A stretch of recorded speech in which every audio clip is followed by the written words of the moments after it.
Aš turbūt nesumeluosiu, kad tu po praeito NT kempo tapai savotišką superžvaigždė. Ačiū. Nes taip jau nutiko, kad praeitam NT kempe pasirodęs Vainius pateko vienas dalykas į, kaip aš sakau, stand-up komiko kategoriją, ne tik pranešėjo, bet ir stand-up komiko, bet šiandien klausiau tavo pranešimą, kaip ir visi išsprogdinės akis, pastatęs ausis, nes jisai ne tik žiauriai nuotaikingas, bet jis yra ir žiauriai naudingas. Tai tu papasakok, ką tu pats veiki šiuo metu. Nu, visko po truputį, tai verslo užsijama, e-komercija, investuoja nekilnojamą turtą tiek Lietuvoje, tiek užsienyje, ir investicijom užsijama.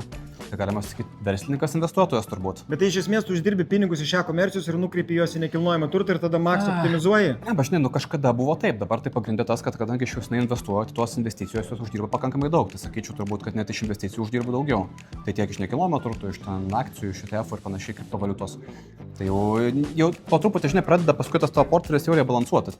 Atsitinka taip kažkada, kad tavo tas portfelis užaugo tiek, kad jau pradeda tau, dengti ant tavo paprastas, pavyzdžiui, pajamas kažkokias viršyti. Okay. Tai sakyčiau, kad ko gero tai taip. Kas nutinka tada, kai pasyvios pajamos pradeda jau darytis tokios solidžios, kad tu gali kaip ir su savo laiku daryti, ką nori? Nu, tada galėt varyti ant tą kempę, pakalbėti, pavyzdžiui, gerai praleisti laiką, nereikia būtinai skaičiuoti, ar aš ten galiu sau leisti ar negaliu laisvą savaitgalį. Okay. Tai va tada gali lengviau rinktis, ką gali daryti. Pakonsultuoti galiu, pavyzdžiui, dabar konsultuoti pradėjau.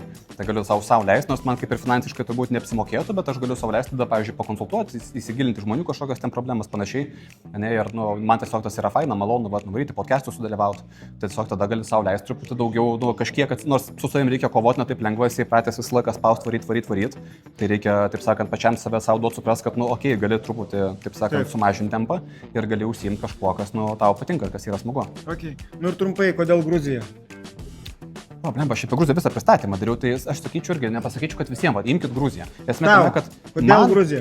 Man patinka aplinka, man patinka aiški mokestinė sistema, aiški teisinė sistema, investicinės grąžos nekilnojamą turtą būtent, tai man ten yra aišku, kaip viskas veikia ir man patinka, kad yra tam tikra diversifikacija, tai ne tik nuo Lietuvos, bet ir nuo ES. Tai vadinasi, yra kitokia šalis, tai vadinasi, trečioji šalis, ne ES, yra kita teisinė sistema, tai yra tam tikras kapitalo apsauga ir plus aš gaunu geresnę investicinę grąžą. Tai komplektas visas.